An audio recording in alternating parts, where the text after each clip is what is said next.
Good morning students. आज मैं आप लोगों को आपका 11th चैप्टर व्याकरण का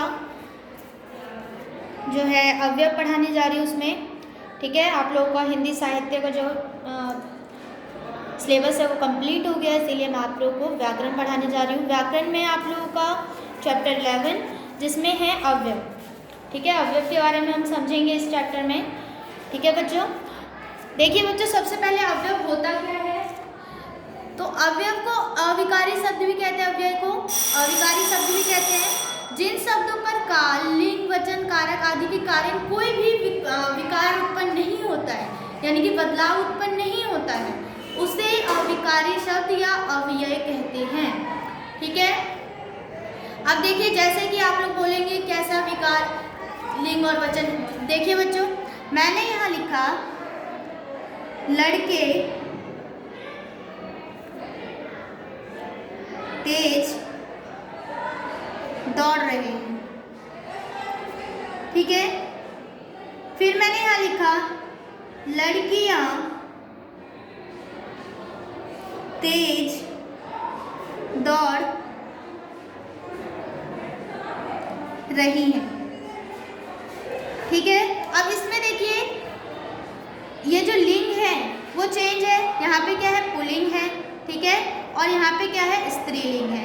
तो लिंग चेंज हो गए हैं, क्रिया बदल गए हैं, दौड़ रहे हैं और दौड़ रही है, तो क्रिया भी बदल गई है, क्रिया भी चेंज हो गई, यहाँ पे रहे हैं और रही है हो गया है। ठीक है, लेकिन यहाँ पे जो शब्द तेज, वो सब उस शब्द में बच्चों कोई भी बदलाव उत्पन्न नहीं हुआ है, कोई भी बदलाव नहीं हुआ है, क्योंकि इसमें लिंग भी चेंज है और क्रिया भी चेंज है। लेकिन जो ये दो शब्द हैं, ये सब तेज शब्द जो है उसमें किसी भी प्रकार का विकार उत्पन्न नहीं हुआ है, बदलाव नहीं हुआ है।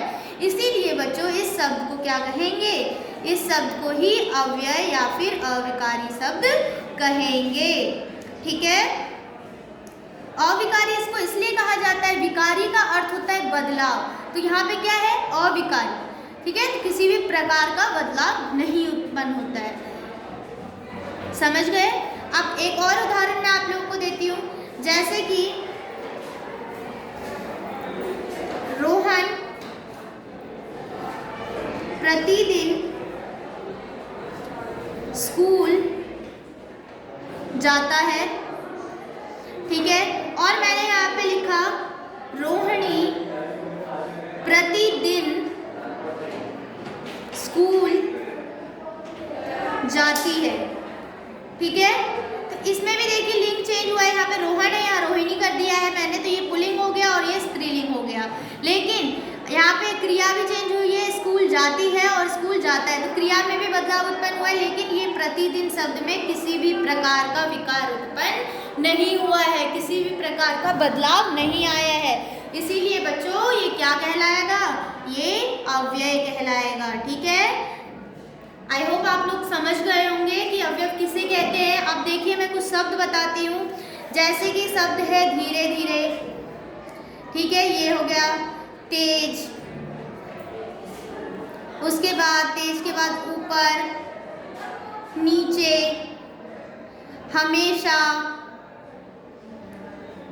रोज, और, पर, किंतु, परंतु, के नीचे, के बाहर, के सहारे, वाह, अरे, ये जितने भी शब्द हैं बच्चों, ये शब्द क्या कहलाते हैं, अवयव कहलाते हैं। ये शब्द कभी भी बदलते नहीं हैं, चाहे लिंग बदल जाए, चाहे क्रिया बदल जाए, चाहे फिर वचन बदल जाए, लेकिन ये शब्द बदलते नहीं हैं। अब एक और मैं उदाहरण आप लोगों को देती हूँ, जैसे कि मैंने यहाँ लिखा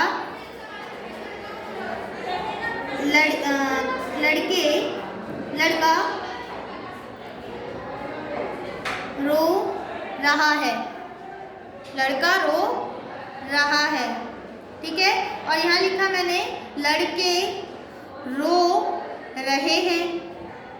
ठीक है, तो इसमें देखिए क्रिया बदल गई है, रहा है और रहे हैं हो गया। यहाँ पे वचन बदल गए हैं। ठीक है, यहाँ पे क्या है एक वचन है और यहाँ पे क्या है बहुवचन है।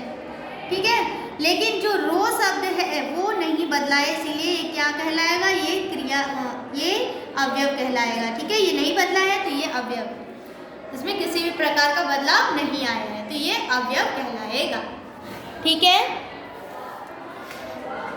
अब देखिए आप लोग ये समझ गए, अवयव अविकारी शब्द उन्हें कहते हैं जो काल, लिंग, वचन परिवर्तित होने पर, ये काल, लिंग और वचन परिवर्तित हो भी जाए, काल मतलब समय होता है, आप लोगों को पढ़ा दिया है मैंने, वो बदल भी जाए, लेकिन ये अवयव वचन के कारण परिवर्तित होने पर भी अपना रूप नहीं बदलते। ये सब परिवर्तित हो जाते हैं, ये बदल जाते हैं, लेकिन ये अपना रूप कभी नहीं बदलते।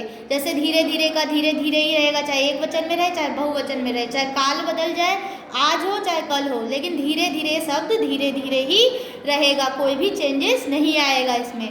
ठीक है, जैसे कि वह खाना धीरे धीरे खा रही है, तो ये वर्तमान में खा रही है, वह खाना धीरे धीरे खाएगा और भविष्य काल में, आने वाले समय में भी धीरे धीरे ही खाएगा, तो उसमें कोई भी बदलाव नहीं आया है। ऊपर नीचे जितने भी शब्द हैं इसमें किसी भी कारण बदलाव उत्पन्न नहीं होता है।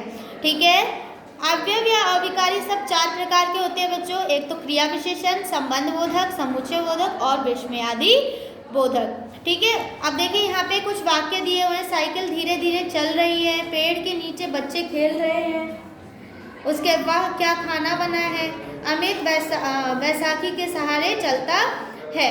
ठीक है, तो ये जितने भी शब्द हैं ये अविकारी हैं, जो रेड मार्क हैं। उपयुक्त चारों प्रकार के शब्द अविकारी होते हैं, संज्ञा, सर्वनाम, क्रिया तथा विशेषण, ये चारों लिंग, वचन तथा काल आदि के प्रभाव से अपना रूप बदलते रहते हैं, किंतु उपयुक्त चारों प्रकार के शब्द सदा एक समान ही रहते हैं। अब देखिए, संज्ञा, सर्वनाम, क्रिया तथा विशेषण, ये लिंग, वचन और काल बदलने पर अपना रूप बदलते रहते हैं, लेकिन जो ये शब्द हैं वो कभी भी अपना रूप नहीं बदलते हैं। ठीक है, तो आप लोग इस चैप्टर को समझेंगे अच्छे से, और इस भेदों के बारे में आप लोगों को इस चैप्टर में अच्छे से डिस्क्राइब नहीं किया गया है। आप लोग क्लास 6 में इसके बारे में अच्छे से पढ़ेंगे, डीपली पढ़ेंगे, तब तक आप लोग इतना ही समझेंगे। जो नहीं समझ आता है वो स्कूल में आकर मुझसे पूछ सकते हैं, कॉपी चेक कराने जब आते हैं तो स्कूल में आके पूछ सकते हैं। Okay, thank you.